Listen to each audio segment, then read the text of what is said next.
Mm, mm, mm, mm. Man, this has been a long time coming. It has. Welcome in. Thank you, brother. Glad to have you. Glad to be here. You came up from the Northwest Territory I did. of Austin, Texas. That's true, brother. And you've been here for not too long because you got here from Miami. True. When was that? I'm a 7-monthian in the Austin experience now. So You're kidding me. No. So when I saw you Gabriel's birthday party, That's fresh off that was the like 5 months ago. fresh off the highway, man. Yeah. If that. Yeah. You know, when I look at you, I just don't see Miami. Yeah, no. Not born there. Central Florida is my hometown. So it's just Ooh. very much more like Austin than Miami is. Yeah. So grew up in the country.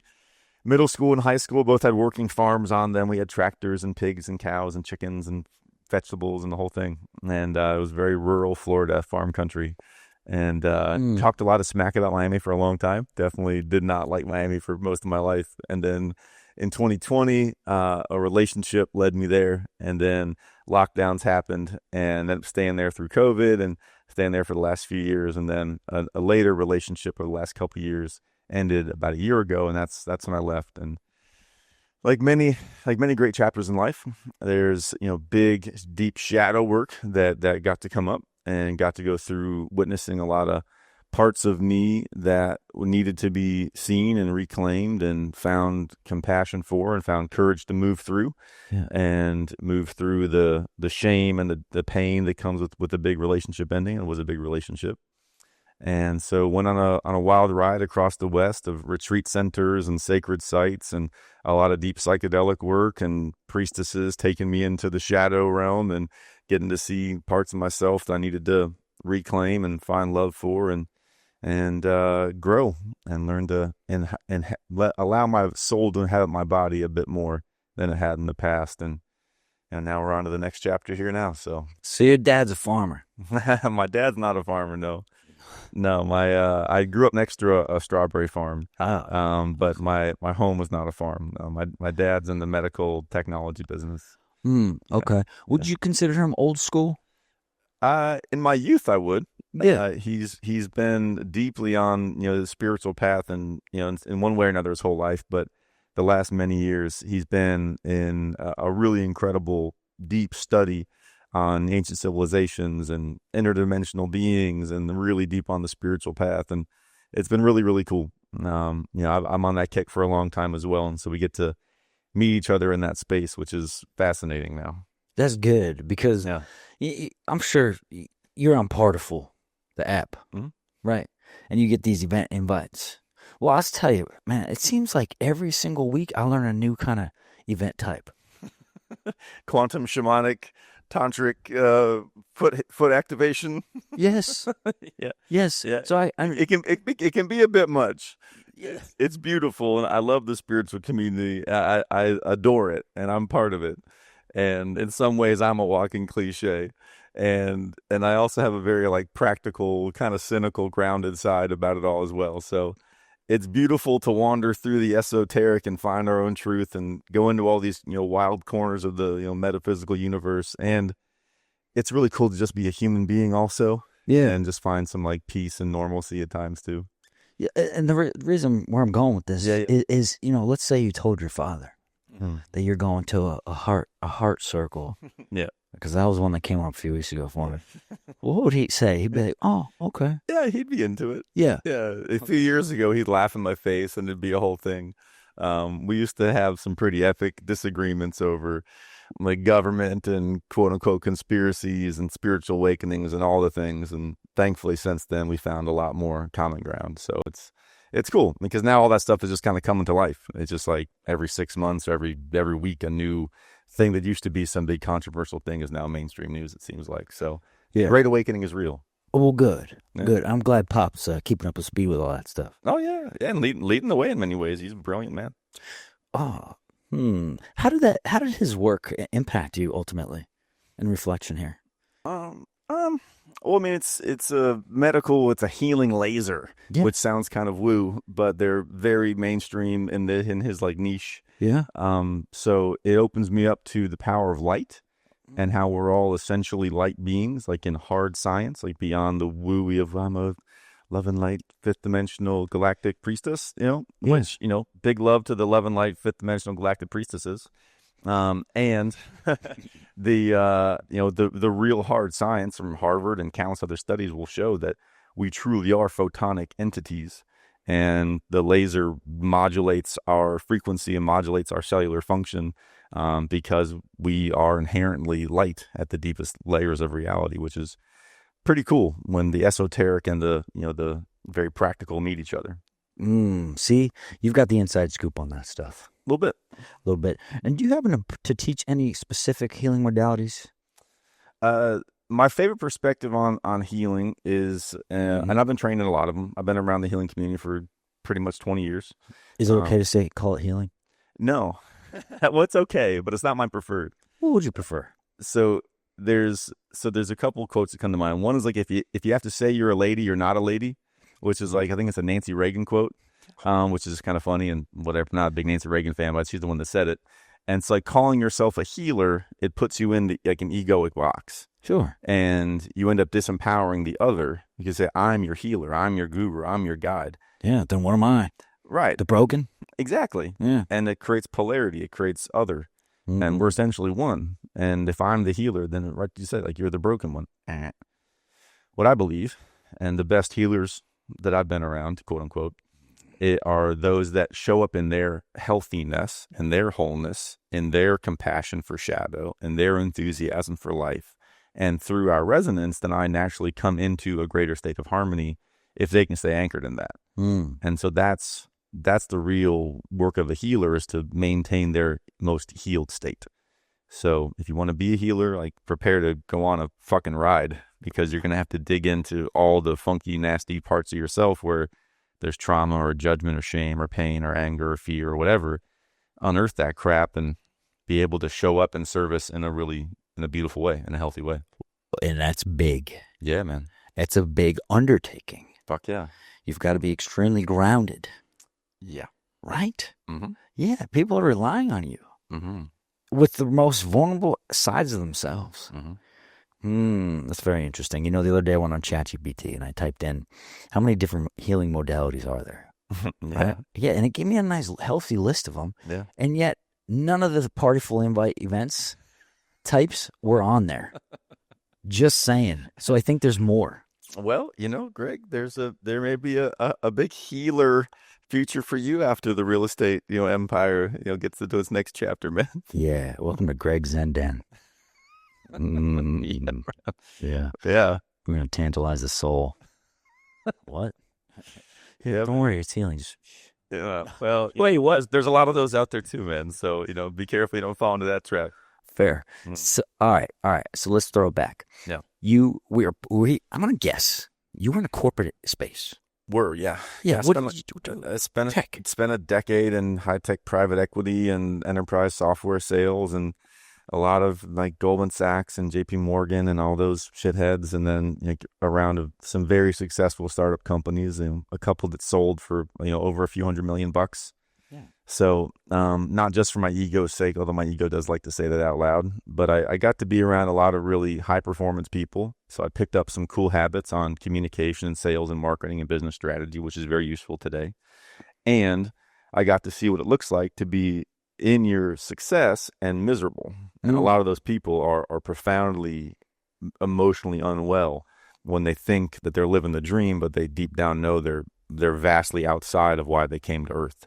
I believe we all came here for a reason, and that we are soul bound to figure out what that is and share that gift with the world in a way that we find fulfilling, in the way that really serves other people. Yeah. And how did you do that? In 2016, after a extended argument with my then manager, which led to me getting fired. Brief backstory: there was a hurricane coming to Florida, and he was on my ass about quotas, and I was like in the process of boarding up my mom's house and like preparing for like a massive hurricane. And I got back to the office after the storm passed, and he got in my face again, and I was just fucking over it. And so I let him have it, and not surprisingly, I got fired. And so I did some soul searching. I was like, okay, this is it. Like, no more of this. This is bullshit. Like, what am I doing? And I had that profound moment of like allowing myself to feel the pain I'd been hiding from in a salary. And a salary really is like, it's really your prostitution rate. And, no judgment to the prostitutes out there, but I felt the need to extract myself from the corporate prostitution ring. And so I started my own mindset and marketing consultancy. And I focused on impact organizations and spiritual healers and teachers and coaches. And so I got to work with really extraordinary people with incredible gifts and years and decades of training. And so as their marketer, I got to absorb their teachings. And so I really both went to work for them and growing their businesses and profoundly in school of some really extraordinary teachers and healers and coaches. And that's what we did. Yeah. Sorry, what's that? Some folks walking in the room here. It's all okay. Yeah. So you talked about marketing. Yeah. And what was the second piece of that? Mindset consulting. And mindset consulting. Yeah. In conjunction with one another. Yeah, because they fit together. Like I can only grow a business as big as I'm able to embody. Right. Yeah. And some people, it is possible to be a very traumatized high performer. And there's lots of them out there and my heart goes out to them. But in general, our subconscious beliefs are the ceiling upon us, right? So unless we're working on the internal mindset piece, the way we show up on our video, in our marketing, on our sales calls, just in the essence of our business is going to be within that bubble. Right. And yeah. And so that's, going back to my early 20s, and I still suffer with it at times, that aspect of me that is anxious or depressed or self-loathing still rears its head. I've just gotten a lot better at navigating it. And so going back to my early 20s, I really went deep on meditation, spiritual growth and healing and teaching and just reading. I've been a deep, deep spiritual personal development nerd for a long, long time in a big way. And so sharing those teachings, with those, with my clients from a mindset perspective, and then also utilizing my business experience from the, private equity and software worlds, that's how I blended those together to do what I've done to date and, leading up to AUREA, now. Yeah. Yeah. You were helping the organizations because your business grows as much as you do. Right. It's a quote I was taught a long time ago. So you're helping them heighten that subconscious self-belief ceiling. Yeah. Yeah. That's super important. Totally. And also the best way to learn is to teach. So you were a teacher. Yeah, totally. Yeah. I'm sure that was super helpful. Oh, it was great. That was beautiful. I mean, I've gotten to work with amazing people and entrepreneurs and leaders and teachers and coaches, and been a beautiful journey. And I oftentimes, like you said, learn as much in the teaching act, as I'm sharing, because there's always a new revelation or a newer feedback from someone that like triggers a new thought. So just getting in the mix of those spaces, just like a relationship, like we're kind of touching on before this began. When you're in a consulting space or in a relationship, some deep things are going to arise. I'm going to see, that was a little piece of an ego thing I said. There was a little bit of a projection there in what I said to someone. There was a blind spot in the way that I was approaching something, and being able to have that awareness to avoid those things, and also compassion for self so that I don't judge myself like, oh man, I suck because I projected on somebody. It's like, no, dude, we're an internal soul having a human experience. It's fucking weird down here. Like we're gonna screw up. Yeah, dude. Say that again. Yeah. So you were from the time you got to Austin, from the time AUREA kicked off. Yeah. How many months were you here? I was here for 5 months. 5 months. Pretty much. Yeah. Yeah. Yeah. And we're gonna get to why that's important here in just a second. Yeah. That event has some of the biggest names in the, we're not going to call it healing space. Yeah. Spiritual entrepreneurial. Yeah. Spiritual entrepreneurial space. Yeah. And it was banging. I talked to my guest earlier today, Melissa Minnick. Oh, yeah. Yeah. She told me it was awesome. Yeah. Love you, Melissa. You badass. Yeah. She's a freaking champion, man. She's cool. Oh, my God. I know. Cool. I know. He's such a badass. Yeah. I'm sitting here. Spiritual gangster, man. I'm like, yeah. What? Yeah. Yeah. Yeah. And you knocked this out of the park, only being here for 5 months. How did you do that? Woo. Big team effort and God and a lot of hard work. really tremendous amount of hours at the computer, at the keyboard, on the phone, and which frankly led to a lot of burnout post event. It was honestly way harder to recover from than I expected. Dang. And being in that space with that frequency of people, there was something that happened, just from my vulnerable truth about it all, was it's similar to the shadow work stuff we've been kind of alluding to, where like everything that wasn't a vibrational match to all of that, to that level of love and creativity and confidence, whatever was alive in me that was not matched to that, was really like in my face afterwards, like, fuck, is shit, damn, I'm still not doing this, I'm not doing that, I'm out of integrity over here, fuck, I didn't fulfill on this promise over here.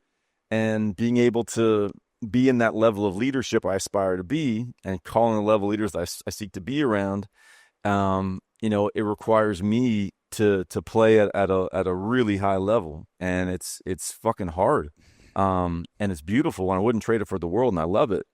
And just again, speaking from that place of truth and the deepest honesty I can access is, it was like, yeah, congratulations, like, well done, young man, good job, and like, get to fucking work on yourself, and on the business.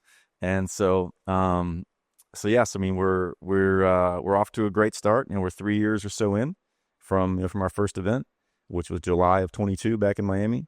And yeah, it's been a crazy, beautiful, tragic, amazing joyride horror show. It's been crazy. I mean, but it's when we really step up to do our soul work and we really go on that hero's journey and we say, yeah, I'm really fucking in to do what I came here to do. It's going to bring up everything, man. And it's going to be the most beautiful, challenging thing of our lives. And I'm here to do that as best I can and as purest alignment to what my soul came here for. And through that example, help other people to find the courage and the compassion to do the same thing. Yeah. So you've got all these people looking up to you for guidance because you're managing the show, so to speak. And as part of the entrepreneurial roller coaster, it's essentially controlled chaos. Mm-hmm. So would you mind giving us a little glimpse? Mm-hmm. What stands out to you the most with that chaos? How to organize chaos? No, with AUREA, your last event, specifically. How did it get under control? Out of control? How did it get out of control? Yeah. Let's see. How did it get out of control? I mean, there's so many ways. What stands out to you the most? Let me really like dig deep here for the most answer. I'd say difficulty with boundaries and saying no for me personally. In which way? There were so many, as it took on a life of its own, and as the gravity of it, and as the magnetism of it, and just the hurricane that it really kind of got hyped. I got hyped, and then there was a tremendous amount of attention, an enormous amount of demand on my time, and I got to see, how human I really am, and I have a tremendous amount of energy. I have an enormous amount of passion. I feel an infinite level of like enthusiasm to do my thing and to go on this fucking ride.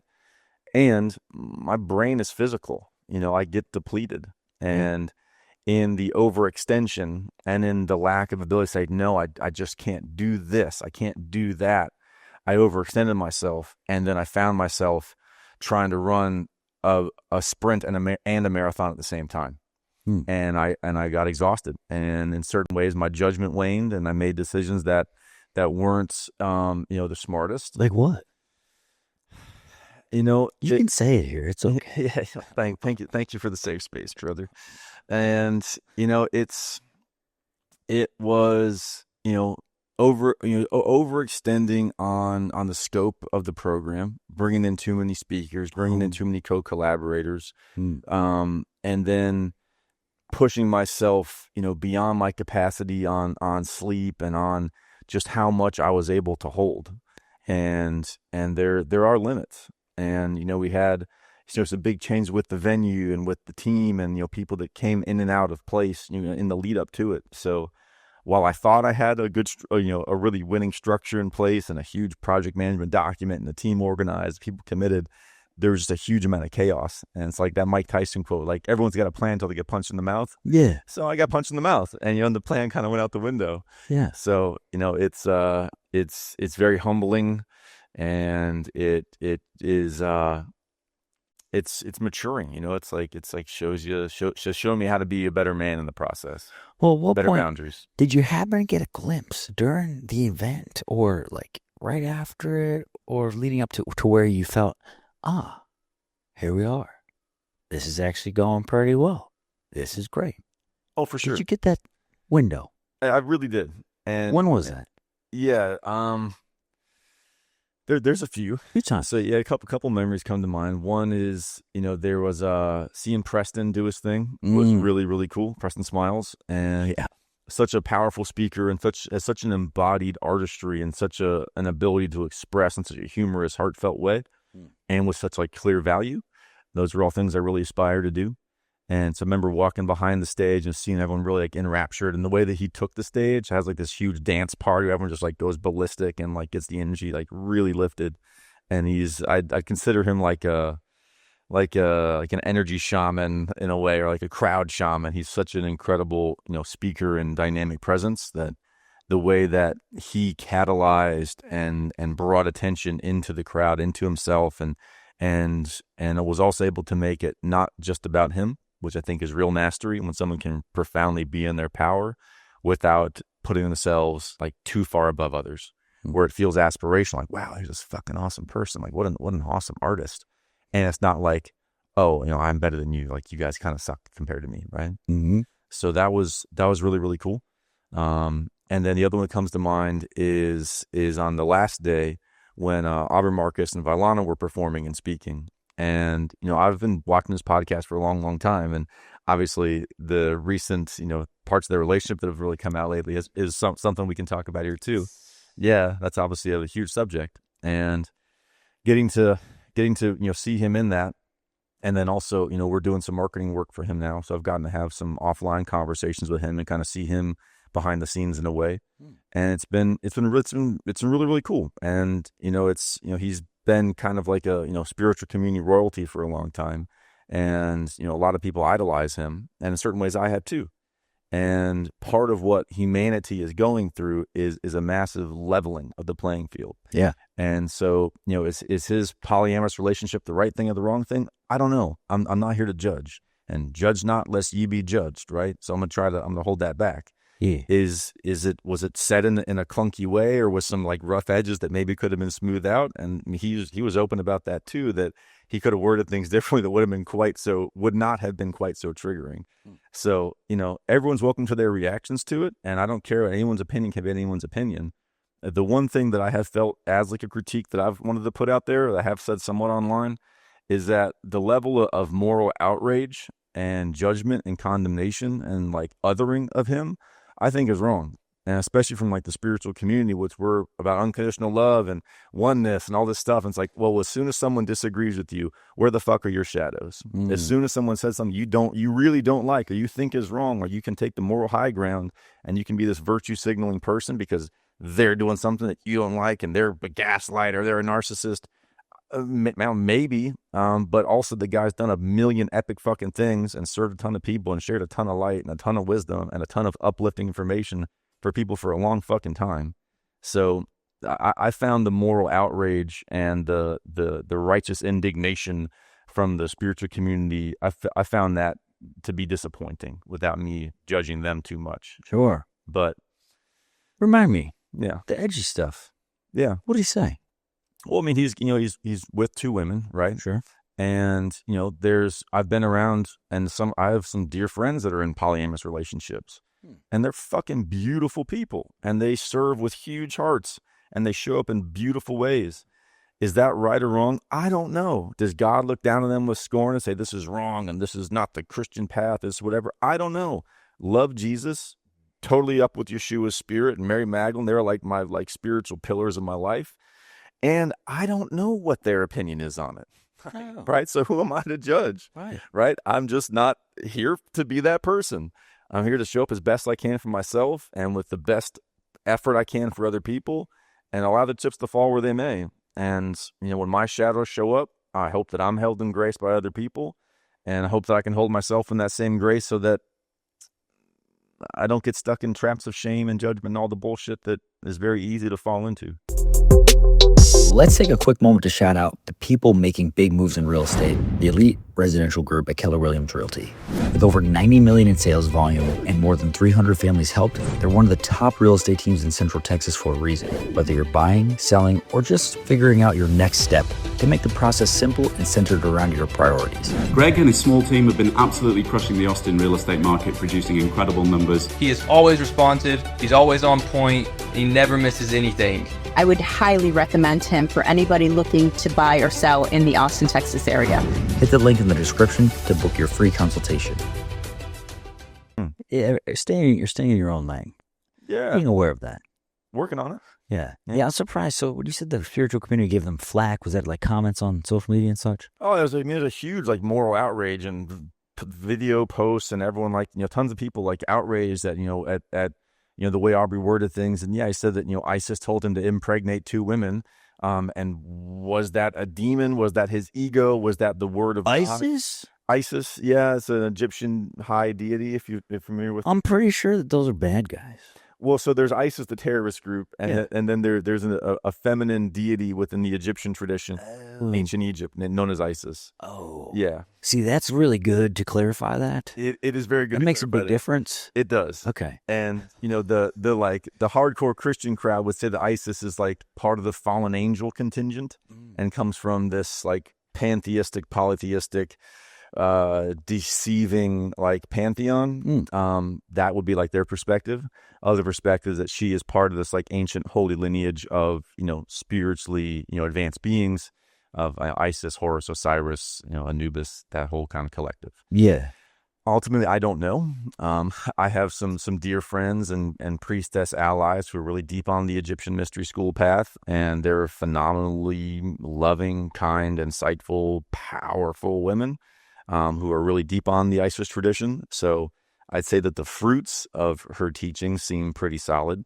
Was Aubrey really hearing divine guidance from like an advanced being when he was told to impregnate 2 women? Maybe. Was it a demon? Maybe. Again, was it his ego? I don't know. I don't fucking know. We're in a very strange time of history right now. Yeah, it is possible. It makes me think that just people don't have much to do.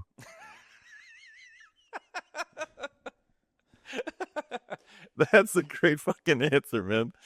Well, I think we all need I think we need more to do in certain ways. Yeah. You know what they should all do, those people? What's that, Craig? If they disagree with that, then they should make a video about everything they disagree with, just to be fair. Oh, because their actions aren't fair. Well said, man.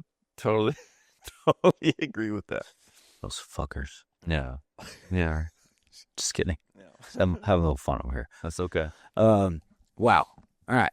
Bringing it back. Okay. Yeah, AUREA. We talked a little bit about this on a Zoom call. We did. The first time I met you. Yeah. Thanks, Gabriel. Yeah. Shout out, Gabriel. Love you, buddy. He's the man.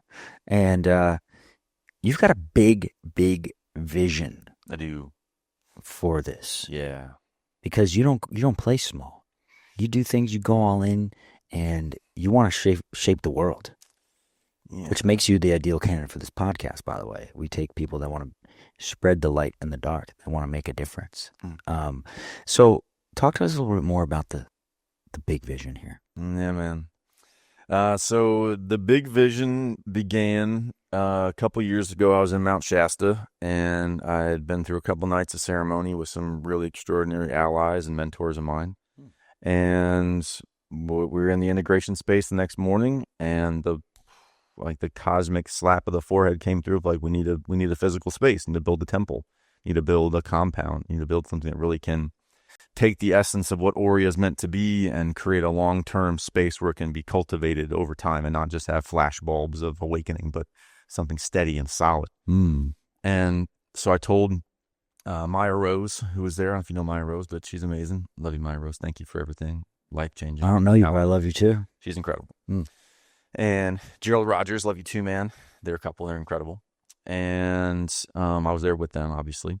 And so I told them, and they said, well, that sounds great. You need to talk to our friends Stephen and Kayla. They've got 700 acres of land out in South Colorado. and they totally align to what you're saying. I think you should really talk to them. Well, 2 years later, a lot of conversations. We've hosted retreats out of their property. It's Agape Valley, agapevalleycolorado.com. Go there. It's amazing. And what we've outlined is a temple space. And I knew that this vision needed to come through. And I was also last year doing some really deep study on sacred geometry with the late, great Dr. Robert Gilbert. All right. And the Platonic solids. Are you familiar with that at all? No. So they're three-dimensional shapes of each element. So earth, air, fire, water, and the ether. And the ether is the life force. It's the spirit. And even recent science is showing that beyond our physical reality, there is a tangible, like intelligent life force there's like a living energy that's around. That's what Melissa was saying. Right on. So Melissa knows. And so she's talking about the ether, in either her exact words or in the one that's closely approximate to it. And so they are a series of these shapes. And was doing this deep meditation on this mountain with Maya Rose, and we're really deeply devoted to like, what do these temples want to be? Where it's not just our vision, like, hey, I want to paint this painting, but like, what painting wants to be painted through me? What does God want to do with me? And to the best of my abilities, I seek to live that surrendered life, that life of receiving a vision that wants to come through me rather than just what I'm here to do. And my ego gets involved, and I fuck that up many times a day, but I hold that intention. And I looked up at the mountain, and I just saw them. These large temples across the mountain of each of these Platonic solids. And one is a cube, one's an icosahedron, one's a dodecahedron, and they're different three-dimensional shapes of like a pentagon. Like imagine, a pentagon? Yeah. So a 12-sided 3D pentagon is the dodecahedron, which is the shape of the ether. Yes. And these go back to ancient Greece, and Platonic solids goes back to Plato. A long time. And it goes back way previous to Plato, because he was a student in the Egyptian and probably the Atlantean mystery schools. There almost certainly were advanced civilizations previous to Egypt. Oh. Mm-hmm. And there's a lot of hard evidence for that beyond just the fantastical, Atlantis kind of mythos. Yeah. And so when I saw them, I knew that's what they needed to be. And so now, fast forward to today, I just left a meeting with a mentor out in Sedona last weekend, or weekend before last, and we're working on a big fundraise and to build out a 7-temple space, ideally in Colorado. We're still kind of working out, Steve and Kayla, to figure out that property. But there will be the 5 Platonic solids, and then a stellated dodecahedron, which is the 12-sided pentagonal structure. Yeah. But each space has a point on it, so it's like a 12-pointed star. If you can visualize that. Yes, I can. And what that is the geometric representation of is Christ consciousness. And so the mental concept to like nail in your mind is that each shape is the 3-dimensional representation of what each element is. So earth is the square, it's the cube, right? It's grounded, it's solid, it's right. Sure is. It looks similarly to what you'd think of as earthy and groundedness, right? Yeah. And in Dr. Robert Gilbert's words, these are thought forms in the mind of God, which are the representations of the aspects of our reality. And all those aspects of reality exist within us. And you may have heard the term "as above, so below." No. And so it's an ancient phrase, meaning that everything that exists outside of us also exists within us. And we're a fractal of the universe. Each one of us, is God insofar as we're a fractal of God, and that everything, exists within us in a way. That makes sense. Right? It does. Yeah. Yep. And so all of these forms, when you combine them, they all combine into our internal structure, our internal consciousness. And so the reason for these temples, and I can share a graphic with you that you can maybe put into the video here, is that they are the representations of each of those aspects of ourselves. So what we're creating is a space where we can go through a 7-day process through each elemental temple. And each temple will hold approximately 33 people. We'll begin in the earth, where we'll get grounded, we'll get still, we'll get steady. We'll go into the fire, where we'll go through our anger, we'll go through burning away our false self. We'll go into the air, which is our thought forms, which is our vision, which is our desires for the future. We'll go into the water, which is our grief, which is our letting go of the past. And then go into the dodecahedron, which is our life force, and imbuing that and imbuing ourselves with that. And then, like I said, So the dodecahedron is the Christ consciousness, how to access that field of unitive love that he embodied and come into as close to coherence as humanly possible with his spirit, and with Mary Magdalene as his ally. They're the two I work with most closely, and we really hold that intention. And then the final shape is the Merkaba, which is the two pyramidal structures together. And that's where we find divine masculine, feminine balance. And essentially it's the shape of God as most closely as I can conceive of it. So long-winded rant there about what we're doing, but it's really, really fucking cool if I say so myself. And I just put together like a 60-page prospectus on what we're going to do in financial models and our ethos and how we maintain adherence to divine wisdom and not fall into cultiness or not fall into the many, many traps that will, appear in our path as we go out to do some really beautiful work in the world. Yeah. Just a little thing like that. No big deal. I don't know what to do. I just all I can see is see what I see and try to bring it to life. And I'm far from perfect. I'm flawed in many ways, as anyone close to me knows. And I'm here to make a big impact. And I just see a big thing, and I just know I have to go for it. And so AUREA is a manifestation of that. And the AUREAN Temples are what the current name is for what we're going to do next year. Yeah.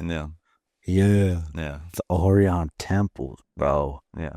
Dude, get me a ticket. Yo, can you get a season pass? Yeah, man. Absolutely. Let's do it. Yeah. So, why 33 days? Well, 33 people will fit within why? temple. That's what I meant. Why 33 people? So it's the Christ number in a sense. And Christ. Mm-hmm. What if you don't believe in Christ? That's okay. You don't have to. I do. Cool. Great. That's great. Me too. Yeah. Yeah. It's still okay. He's the man. I mean, especially once you get outside of like the Roman Catholic, like dead hippie version of Jesus, and like, which is just like the shame and that he died for your sins. You got to believe him because you're such a horrible like thing. That approach to Christianity doesn't appeal to me. I can't find myself at home in churches or in conversations where that's like the tone. Right. But it's like, hey, Jesus was a revolutionary fucking badass of love and wisdom and power, and was flipping over tables and was kicking money changers out of the temple and calling out the Jews and calling out the Romans and talking shit to everybody. Yeah. Like, and saying like, hey, love is the answer. That's my fucking guy. I mean, he's amazing. He's a total spiritual badass. And is that the only Christ-like aspect that's going to be a part of this, the 33 people?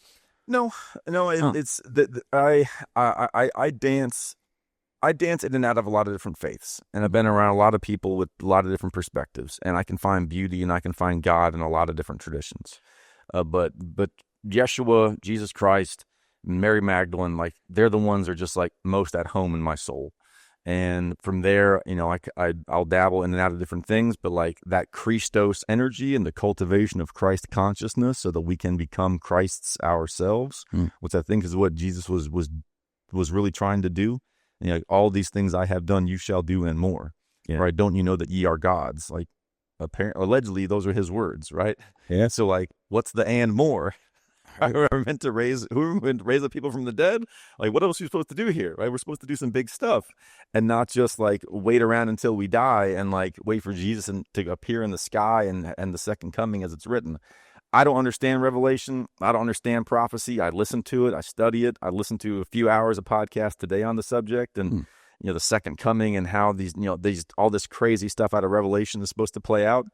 It's very strange. It's very confusing. I don't know what was written by the hand of man that was meant to be a distortion and a control mechanism and a political weapon against people and a way of controlling the masses. And I don't know what was really God talking. But if it's not love, and if it's judgment, and if it's shame, and if it's control, then to me that doesn't feel like the most inspired wisdom from the creating love of the universe. It feels like a political weapon to me, and I'm not here for that. No. Maybe I'm wrong, but that's what it feels like. Yeah, well, the feelings are there for a reason. That's why we, evil, we can feel it. And it's not a good feeling. No. Love, we can feel that, and it's pretty good. So why not feel good and do love? Yeah. Be the love. Yeah, we know. Like energy, like we resonate with things. And like it can seem very wooey. Does that resonate, brother? It's like, Well, no, if that No. it doesn't resonate at all, And so finding what really does, and being able to trust that intuitional force, which is a huge part of the game that I'm trying to play better at. You ever hear of this guy named Bobby Epstein? I don't think so. We're gonna kind of sidebar just for a second here. Cool. Okay, because you're more up on the stuff than I am. A couple weeks ago, Kyle Heron? No. Oh gosh, I'm drawing a blank on his last name. He's the Wellness Daddy on YouTube. Okay, yeah, he's our mutual friend here, and he invites us to this thing. Bobby Epstein is this guy that goes with Tony Robbins to all of Tony Robbins' events, and all of a sudden, this dude, there's 50 people in the room. This dude's in the middle on his microphone. All of a sudden, he does this. Ready? He's standing up. He goes, choo! And then, dude, half the people were going like, ah, ooh, ooh, and the girls, ah, ooh. And then like some of them were contorting and all stuff like that. Have you ever seen anything like that? Not exactly like that. You didn't touch them. Yeah.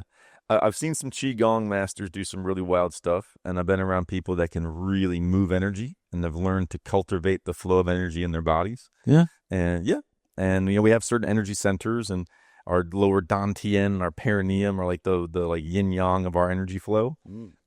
So I've been around some really accomplished students in Chinese medicine and like the cultivation of sexual energy. So that he's doing some of that, of like being able to pulse his chi out to the crowd. Yeah, that's a thing. Pulse your chi to the crowd. It's a real thing. It's a thing. What do the Qigong people do? What can they do with their energy? What's one thing? I've had experiences where I profoundly felt moved through a chain of people. Whoa. Yeah. One of my it was wild. Yeah, one of my early mentors in martial arts and the healing arts. Yeah. We met at a yoga studio, and there's a whole chain of people, and he said he pushed with force, and we were pushing against him, and then he goes, and you feel him like drop down, and like he pushed with energy, and everybody moved. And I see people get exposed on TikTok and stuff like that for being fake martial artists and like these fake gurus, and like some of the energy work is total bullshit. A lot of it, but there's a tremendous amount that's absolutely real. And there are people that are able to do really, really wild stuff with their cultivation and expression of life force. Dang. Yeah. So that's martial arts. What Donnie's thing is chiropractic. Mm-hmm. A certain type of chiropractic work. Mm-hmm. But they're both energy manipulation or something like that. Mm-hmm. And it's real. Yeah, it's totally real. It's real. Yeah. I didn't feel anything. I didn't moan. But my friend did. You need to go another heart opening activation on Partiful, bro. Dude, give me some more cacao. Please. I'm missing something over here. All right, just curious what your take on that was. It was one of the most wildest things I've ever seen in my life. Yeah. Taking a pen on somebody that's laying down on a table, took this pen, and then as he's dragging it over their back without touching them, he saw their spine move up as if they could feel where the pen was. Yeah. Dude. Yeah. All right. Anyways, okay. So none of that's going on at AUREA. Not yet. You're sure. But we definitely have incredible healers and energy workers and people with really mystical abilities and speakers and teachers on a variety of subjects that are pushing the conversation of what it means to be a human being forward. Sure. And how do we tap into the most beautiful, the most impactful, the most positive experience in our own inner realities, the greatest awareness of who we are, the greatest remembrance of our unity with the divine. And what the fuck do we do with that? Like, how do we put that to work in a good way? Yeah. So we can really be in our power, and we can really do in our power in a, to the greatest intent and greatest extent possible. And have fun. Very much. Which leads to more fun. Yeah. Right? I'm into fun. Yeah. Yeah. I can be very serious when I don't remind myself to have fun. So thank you for that. Dang, my buddy had a tattoo on his knees. Have fun. Good little reminder, eh? Smart guy. What do your knees look like? I have scars. ACL surgery. Damn. Yeah. Damn. So you mentioned mysteries. No, my friend Nico is part of Melissa's school. Mm-hmm. Nico Skegel? Yeah. Siegel. Yeah. So Nico, she's great. What up, Nico? Yeah. Yo.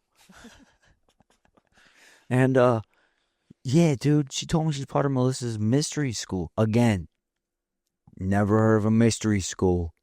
But you talked about mystery schools. Mm-hmm.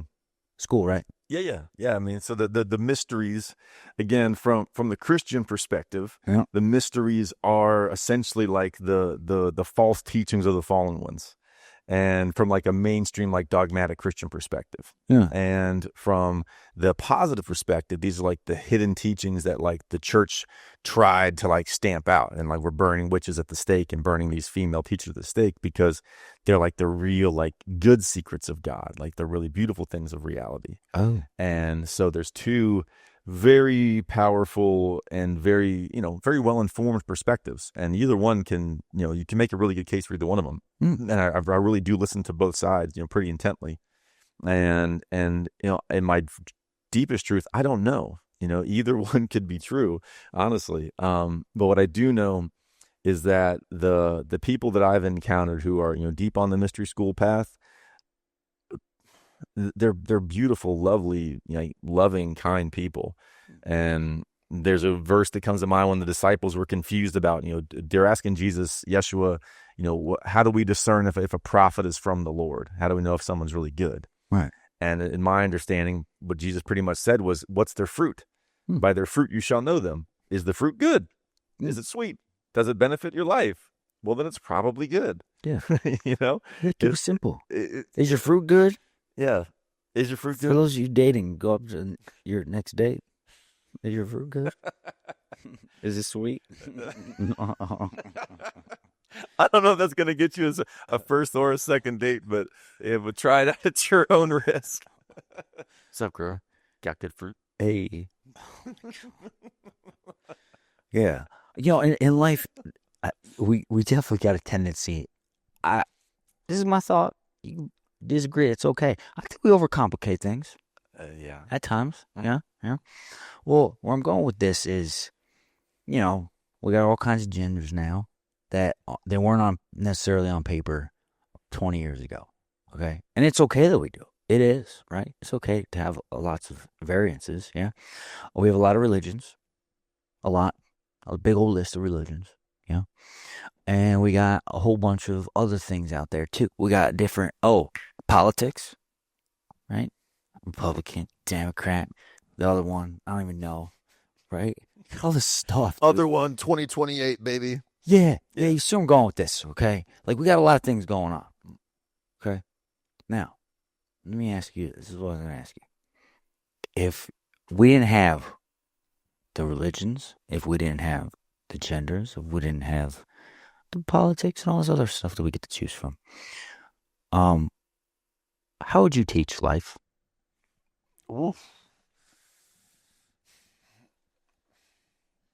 Love yourself and love God are like the biggest commandments, right? Love the God with all your heart, aka love life with all your heart, and come from that place. No, that's nice and simple, Mm-hmm. and that feels pretty good. Now, how would you teach that? If I'm a little 5-year-old kid, I'm like, okay, I'm just gonna love God. Yeah, I don't know what that means, but sure. yeah. How do you teach them? Well, I think it means to see the divine in everyone, and starting with ourselves. And as I mentioned at the beginning, anxiety, depression, self-loathing, shame, guilt, fear, dread, all of those things were major parts of my reality growing up, and they still arise at certain times, and I navigate with and through them, and I've learned to love those parts more. I'm not perfect at it, but I've gotten better. And for me, a huge shift of perspective is for me being able to see that I am just as beautiful and divine and holy as the Creator is. And even though there's lots of funky parts of myself, I'm not here to fall into the trap of I'm a lost sinner, I need Jesus to absolve me of my sins. That's not the version of Christianity that makes sense to me. I just don't get it. I think he can save me from myself and show me a better way that I can embody, and I can be like, yeah, okay, cool. That's a really brilliant perspective, Jesus. Like, I'm going to go be like you. Cool. But am I like saved from hell because he needed to pay the sacrificial penalty that God wanted to kill a bull 1,000 years ago, but now he can use, my connection with Jesus or a couple thousand years ago? That version doesn't really appeal to me. So to answer your question, more directly, being able to see the divine, the holiness, the beauty, the wonder, the awe, be able to be in that state when we look at everybody and looking at myself in that state. Again, I'm not perfect at this. I'm not saying that I've embodied this completely. People that know me closely know I fall from grace regularly. And I'm able to tap into that at times, and we're all able to tap into that at times. And the more that we can live in that state of grace, the more I can look at you and be like, hey, this is an aspect of God, and I'm going to treat you with that same reverence and respect and appreciation. Like, fuck yeah, man. Like, you, God, one. Awesome. But then you need to teach them about God. Yeah. Yeah. I mean, that could get complicated. It's complicated, and it's ultimately, I don't think anyone can truly be taught God. I think it's like the Matrix. We have to see it for ourselves. And I think, and in my experience, that's where plant medicines have been extraordinarily beneficial. The most profound spiritual experiences of my life, after tons of prayer and tons of meditation, the most memorable experience I've had are all, but the top 10 is very largely plant medicine influenced. And that's what the ancient world did. And largely priestess says, took people into ancient temples and took them through plant medicine experiences. And there's a quote that came out of the book, the Immortality Key. Heard of that book? Nope. Passionately recommend it. It's an enormous book, but it's beautifully written. I have recently heard of that book. Read it. Yep. Audiobook it, whatever it's incredible. The author is a lawyer who took 12 years of researching the subject. And is not a plant medicine enthusiast himself, but came to the thoroughly proven conclusion that Plato, Aristotle, Marcus Aurelius, all these massive minds of the past, they were all taken through these ancient temple rites in Greece and in the old world, the different areas. And one of their defining quotes is, "If you die before you die, you won't die." Die. What does that mean? It means to die to the ego. Yes. It means to allow the false self to fall away and allow our awareness of our truth, of God, of our soul, of our heart, of our authentic being to rise to the forefront. And if we can do that, then we don't die and we get eternal life, which may be what we're told Jesus was talking about, that if we find Jesus, aka we find that unitive consciousness state, then we don't die, or we are saved from our sins, and the sins are the wages of sin or death, aka the ego, aka just living in this, falsely constrained, small reality. But if we can tap into all that is, if we can tap into our truth, if we can go through these experiences, find a higher state of consciousness, then a whole different reality can emerge through us. And that's the kick I'm on. Yeah, we're kicking it. That's for sure. And it's fun. It's really fun. Because if you're not having fun, what's the point, eh? Yeah. Good, clean fun, of course. Talking about medicine, okay, up until I moved to Austin, I called that stuff drugs. Right? A lot of it has to do with the way I was brought up. That's okay. My dad telling me his opinions. Yeah. And that's the way it is, right? Yeah. You pretty much adopt that if you don't really look too much into it, if you don't really care to look into it. But then all of a sudden, one day, you move to Austin, Texas, and then all of a sudden, it's like, yo, you want to go on a plant medicine journey? You're like, oh, I don't know. My dad told me not to do this stuff when I was growing up. And then you do it, and you're like, oh, this is great. Yeah, it's really cool. What about the naysayers out there, the people that are like, no, don't do it. You don't need that stuff. You just need God. You just need to tap in, to talk to God, all these other things. I was actually at a church sermon the other day. Talked about that. Mm-hmm. What's your perspective on that? In my personal experience, sure, the most profound interactions that I have personally had with a being that showed up as the Spirit of Christ and of Mary Magdalene have been in plant medicine experiences.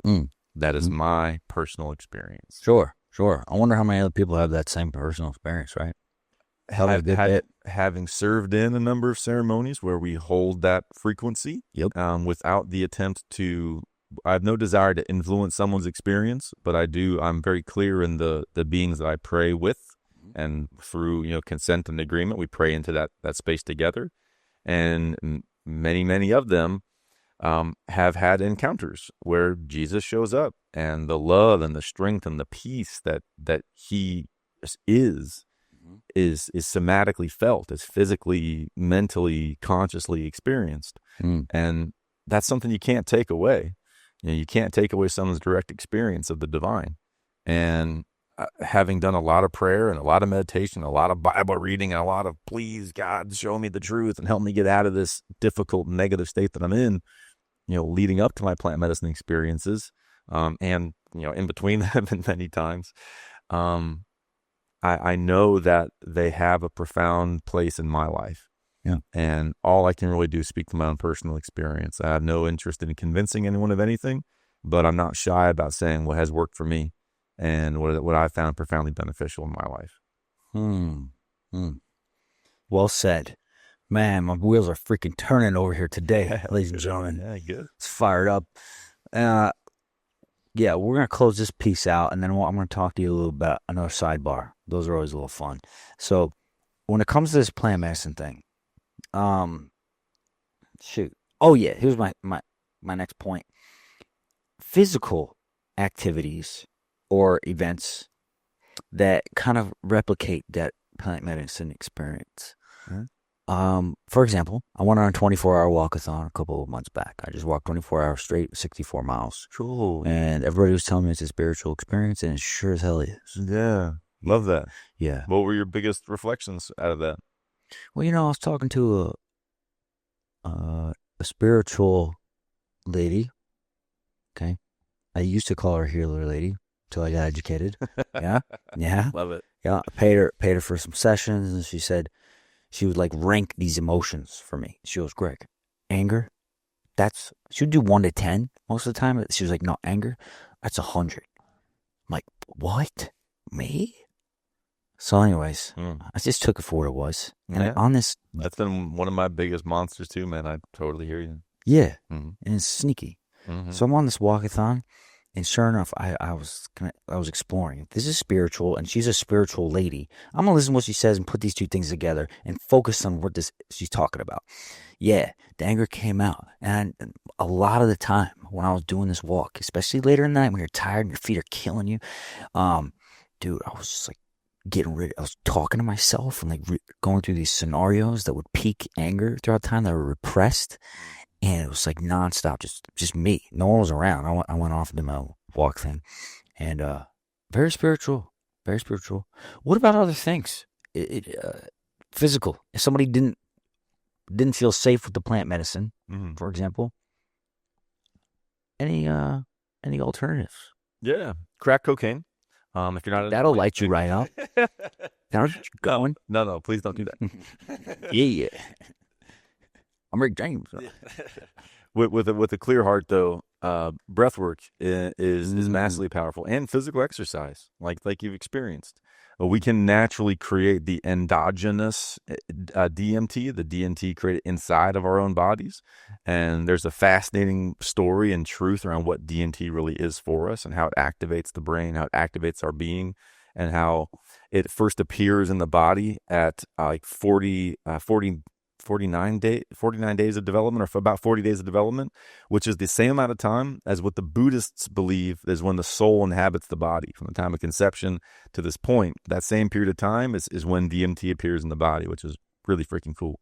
And so allegedly that is our spirit molecule. That is the molecule that allows our spirit to enter into our body, which is a whole freaky other thing. Yeah. And through breath work, our lungs can produce it, and it can be received into our brain, into our awareness. So I've had some wild, extreme breath work experiences, dude. And that can trigger trauma and resolution and awareness and all kinds of great stuff. So I would say that definitely physical exercise and breath work are two great ways to find the peace and the love that can come from profound plant medicine experiences. Or psychedelic experience of different kinds that aren't necessarily plant-derived. What about a darkness retreat, man? Oh, yeah. Yeah, haven't done that yet, but that's definitely on the list. Yeah. I want to do it so bad, dude. Same. Right? Aubrey did one. Yeah, yeah. At a nice facility. Mm-hmm. Yeah. Like Oregon or something. Yeah. Yeah. My other buddy was a YouTuber. He went to one in Mexico. I saw him the other day. I was like, bro, what was that really like? He's like, no. Nope. He's like, that place was so sketchy. Yeah. Yeah. Yeah, I can go to the right place. Yeah, here cars outside. It's not the vibe. No. You want carless, cushy pillows maybe. Oh, no, I don't know. Anyways, So my point in bringing all this up is there's something out there that can help you tap into a source in a different way. Might not be plant medicine. It might be. It might be breath work, right? Might be a darkness retreat. There's a lot of options, and that's what we're ultimately doing here today, is bringing light to all these, which is great. Yeah. Yeah. So sidebar, we were talking about religion before. Dude, I was watching this local YouTuber. He's a journalist, and he went around America and talked to these people about the prosperity gospel. Have you ever heard of that before? I've heard the term. I know preachers that like preach the prosperity, like the Joel Osteen crowd. Yeah. Yeah. Not my vibe. No. Yeah. No, dude. Yeah. Have you ever seen one of their sermons, bro? I've seen some Joel Osteen stuff. It's disgusting. Like a lot of like the mega preachers with like the jets and all this stuff. I think that they're like some of the worst hucksters in history. They're awful. A bunch of hucksters. Yeah. I'm taking that term. Yeah. Hucksters. Yeah, they're criminals. I mean, they're taken from people they're capitalizing on like the most vulnerable, largely poor people, and saying, "Oh, if you just give me more money, then you're gonna get these blessings from God." Yeah, and like we're all running businesses, we're all asking for money in return for a service, and how much integrity we show up with versus how much we're lying and how much value we provide. That's the barometer of how well we're doing in our integrity. Yeah, and those guys are in the pit of hell on all that. So it's pretty awful. Yeah. So you definitely have that side of the spectrum. And then there's a lot of stories out there, endless amount of stories out there, how there's pastors that live extremely humble. Yeah. And they give back their time. Yeah, that's beautiful. As much as they possibly can. Yeah. So if you're ever exploring a religion, right, I would say really take your time. Right. And just like the healing modalities, take your time. It's a journey, right? Mm-hmm. For sure. It's a journey. Mm-hmm. I mean, there's a great quote. I think it's an Aristotle quote that's like it's a sign of an educated mind to hold two opposing thoughts simultaneously, and our ability to hold different perspectives. Like, okay, like here's the ISIS is a fallen angel track, and okay, here's the Jesus is the way, the truth, and the life, and none shall get to God but through Him. Like, there's these different opposing thoughts, and I enjoy holding both of those, and I invite anyone that's on their spiritual path to hold different perspectives, because ultimately it's only through the scales of our own heart that we can determine what's really true and what's really not true for ourselves. And through prayer and meditation and dedication and seeking out others that are on the path and have been on the path for a long time, I think mentorship and business and spirituality and all aspects of life is crucial. Finding people that can, as Tony Robbins says, turn decades into days. And that's a really profound gift for the people that are capable of doing that for others. That's wisdom right there. Hey, now let's have a little fun, shall we? Jackson, you've seen probably a lot of things, okay? And what I mean by that is, for me, for example, I started dating someone about 2 years ago. I'm not dating her anymore, but she was deeply embedded in this community. I never heard about any of most of this stuff until I was dating this girl, okay? And then, I started hearing about these different experiences, these different things, people doing stuff, right? I'm like, what the I grew up on a farm, on an actual farm. I grew up on one. right on. Yeah, like freaking sheep and corn and stuff, right? So, like, if I were to tell my dad, Pop, I'm going to a heart circle, he'd be like, what? Yeah. You know what I mean? Yeah. Yeah, so my question is, what is something that has been presented to you? Hey, Jackson, bro, we're going to go and do this thing over here. You want to come? And then you get there and you're like, no, that ain't it, man. Yeah. Even though, it's love. Yeah. Have you ever turned something down? Yeah.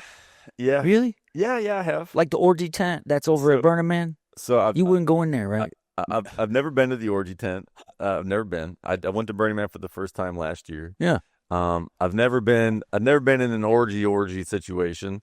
I had a threesome once in college. Maybe that's TMI. I'm not sure, but who knows? I've had the opportunity before and didn't feel right, and actually did turn down a pretty large like group situation that just wasn't right for me. Yeah. Was it a spiritual community? It orgy? was not. No, A different kind of orgy. It was very clearly like an LA cocaine orgy. What kind? It was ecstasy. It was very clearly that felt like a drug, just indulgent experience. And, some people claim to be able to find God in that and to find a new breakthrough of love and satisfaction with life through that experience. And maybe that's what some people's hearts need, to crack them open in through depression or through into like, wow, life is okay. And like, I feel safe here. And like, I want to be a human being. There's lots of suicidal people that are looking for a breakthrough experience. And I'm not here to say that, an orgy is wrong. That one was not right for me. And I very clearly felt, oh no, no, this is not right for me. And I kind of caused a bit of a scene because it wasn't right for me. And it was kind of a situation. It was, we were able to laugh about it, but it was fucking awkward. Were you at a house? Yeah. Yeah. It was like an after party of this thing. And After party of this thing? It was a fucking How many people were there? 7. 7 people? Were you in a living room? A bedroom, yeah. Bedroom. Well, I guess it was a living room. It was a large bed in a bed, or in a living room. Large bed in the living room. Yeah. Okay, people on ecstasy. Yeah. Yeah. Yeah. Yeah. They have snacks. Yeah, other drugs. Yeah. Like, I'm just going to go over here. Yeah. Popcorn, you guys. Yeah. No. Yeah, popcorn drugs. So that was one where like there was clearly like an intuitional knowing of like this group, at least this group, that didn't resonate. No, not for me. And again, is that to say that other people aren't able to find a breakthrough in like through their depression and into like God through that? I don't know. Maybe. Is that through the Christ-like way? I don't know. Speaking of Christ-like way, yeah, I'm pretty sure that witches are bad in the eyes of the Lord. Well, that's also a complicated one. I'd love to see why it's complicated because there's witches out here in Austin. Many. See? Yeah. And so Tell my dad there's witches out here. Well, and there's witch is a broad term, right? And there are lots of women of the past who were very skilled in herbology and in healing of different kinds that were classified as witches and were killed, and their land was stolen. And that's even was a big part of what the Salem witch trials were actually about, is like a hidden like kind of truth, is that there was actually a land grab. That just accusing a woman of a witch meant you could go steal her land. Dang. It's really crazy stuff. That was easy. Yeah, right.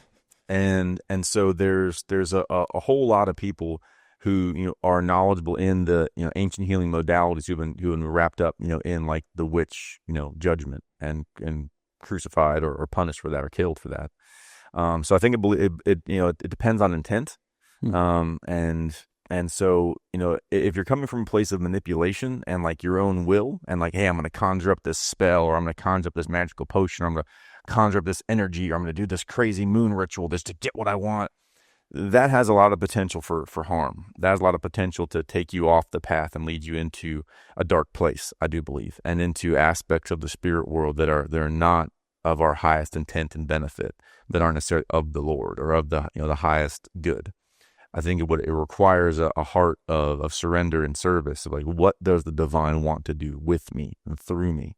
And is there a practice? Is there a ritual? Is there, an herb or a plant that, that helps me, be in that state, or as a plant medicine where I can serve in that way with that intention? That to me, if there's such thing as a good witch, or if there's such thing as doing spirituality right, it's along those lines. But if we're coming from a place of manipulation and like an ego, or like just purely self and not seeking a higher guidance, then that's where we can encounter trouble, in my opinion. What do modern day witches do? Oh man, all kinds of freaky stuff, man. I mean, there's moon rituals, there's like crazy menstrual blood stuff that goes on out there. I mean, there's all kinds of wild stuff that the ladies are into, man. Like the spiritual female community is into some wild stuff, man. Yeah, they're wild, man. Like the feminine is wild. Like that's what the feminine energy and consciousness is. It's earth, it's vines, it's flowers, it's volcanoes, it's sunrise. I mean, the feminine is fucking wild. The masculine, we're far more boring and narrow than the feminine, just in general. So I mean, they're into all kinds of wild stuff, and it's, again, to me, it just comes back to intent. Like, what is the intent of it? What's the fruit of it? Is the fruit good? Well, that's probably okay. Is the fruit bad or manipulative, or that's really the defining factor. Is it manipulative for self-gain rather than service? Is there modern day warlocks? Sure. Serious? I haven't met any of them yet. Oh, fuck yeah, man. Where are they? I mean, You know some? Sure, I've met them. Really? Yeah. What do they do? I mean, there's sex magic practitioners, which again can be as simple as the cultivation of sexual energy for transformation with like intentional, like cultivating the life force through breath and through feeling and building up that chi and building up that energy and channeling it into our manifestations, into our desires, which is, kind of can be gray, because if you're seeking to just do something for your own pure benefit, then again, that can be risky. But also it can be, deeply alchemically, emotionally healing, where you channel that force into yourself with a clear intention to resolve something. It can be a DMT release. It can be a really profoundly medicinal experience. Yeah. And, it can also be used to manipulate and control. And so, in Miami, there's a couple of guys for sure that I know of that fit the warlock archetype that do, sex magic work with women and in, group ceremonies. And it's some freaky stuff. And Freaky? Yeah. What makes it freaky? I mean, to be just objectively, it's kind of, the freaky thing where you're talking about group sex, rituals and, like this culty energy, a really hierarchical energy. And that's, that's not my vibe. No. I like how Owen you end sentences with, and that's not my bad. Yeah. No. So, yeah. You've got a big vision for AUREA. Mm-hmm. You've got a track record of hosting 5-star events. Thank you. Yeah. There's no doubt about it. The reviews after the event were absolutely raving from any single person that I asked about it. And I asked a bunch because I was invested in your success. I want to see you win. Thank you. Yeah. You're currently seeking, or you have a meeting talking about the fundraising soon? Yeah, no, we're in it. You're in it. New mentors raised about $300 million to date, done 33 M&A deals, and now he's deeply on his spiritual path. What up, Frank? Love you, brother. And now we're really going after it in a big way. And this next chapter is going to be a wild one. Yeah, yeah. Are you currently seeking that funding? Yeah, we're open. I mean, you're open. It's gonna be it's like the first round. Like if there's a $500K round that's open right now, and then there's a multi-million-dollar round that's gonna open shortly thereafter. And so if my energy resonates, brother or sister, then we're here for it, and we're looking. We're open to the right people, and you got to have the right intent. And if your heart's in the right place, and you're really seeking to come from a place of service, and not just financial gain, we do plan to make money. I do believe in profit. I do believe in growing the energy and our capacity through profitability. It's very important to grow in the power that we have through the use of currency in a beautiful way. Yeah. I'm not anti-money, but I know it can't be the force that leads. And, I've had conversations with other people in the plant medicine space, and they're running retreats, and and so obvious in the conversation, it's like, dude, you don't get it, man. I don't know how many ceremonies you're gonna need to know that, like, the place of competition that you're coming from right here, that ain't the fucking way. And I just gotta drop an F-bomb in the middle of that one, because the mixture of the divinity and spirituality has always been messy. And you going back to the Catholic Church and buying your way to God, it's been a mess for a long, long time. It's not easy to mix those two worlds together. It's not. It's hard to maintain the purity of intent with the money in the middle, Sure. But it's possible. It just takes a real devotion and dedication. And so for those that have a deep devotion to humanity, to God, to service, and that align to, the traditions that I've been describing, we're wide open to them, and we're going to build something absolutely beautiful. Yeah. That's fired up. Yeah. So how do people reach out to you if they're curious to know more about AUREA, or if they're looking to help you out? Yeah. Thank you. Instagram is aurea.leaders, AUREA.leaders. And website's aurealeaders.com. And we can put my email in the show notes, but jackson@aurealeaders.com is a great way to find me. And I'm here to serve, I'm here to build, and we're here to build, the most beautiful thing we possibly can, and ensure that when we get to our deathbeds someday in the distant future, or hopefully the not too near future, hopefully it's a long, long way from now, that we know that we did what we came here to do, and we at least embodied the courage required to go out peacefully. And if I'm going out on my shield and I fail in the process, then so be it. I can go out knowing that I really went for it. And if my final moments are surrounded by, a a beautiful group of people that I got to serve in a wonderful way, and that we made a massive positive impact in their lives by creating extraordinary moments and spaces and places and events and community, then that's a really beautiful way to go out. And all I know is that the greatest regret of the dying is not having the courage to do our thing in the world.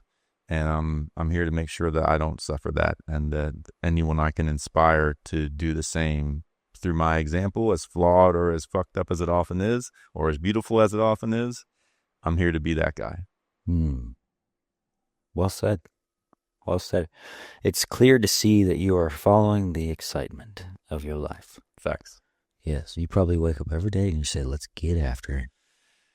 Yeah. Most days. Some days are rough, and I'll be honest, I'm very human. I'm not shy about the fact that I feel, profound pain at times. Yeah. And that's why I practice my practices, and that's why I do what I do, and that's why I'm able to share the things I share, because I'm coming from what works for me. And through my breath or my this or my that, then someone else can say, yeah, that worked for me. I could crack the code on my discontent or my fear or my pain, and now I can live in a powerful, beautiful way. Then let's go.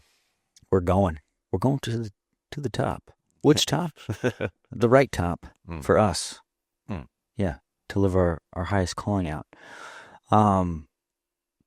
Holy crap, dude. What a freaking buzzing cast. My gosh. Yeah, that's fired up. Definitely sending you all of the good energy in your direction, man.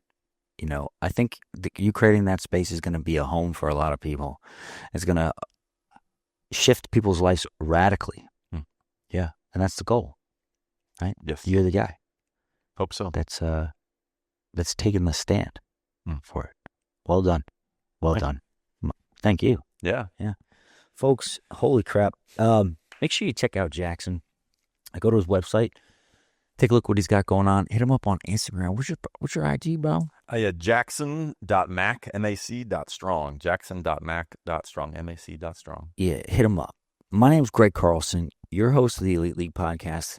This podcast is, again, taking the plunge against the darkness that's in the world, right? They're saying, we want change. We want to make a difference.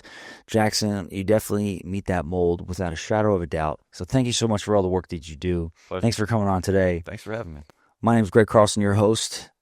If you like this episode, hit that thumbs up, smash that subscribe, and most importantly, everybody, stay fired up. Cheers. Yeah, brother. Appreciate you, Greg.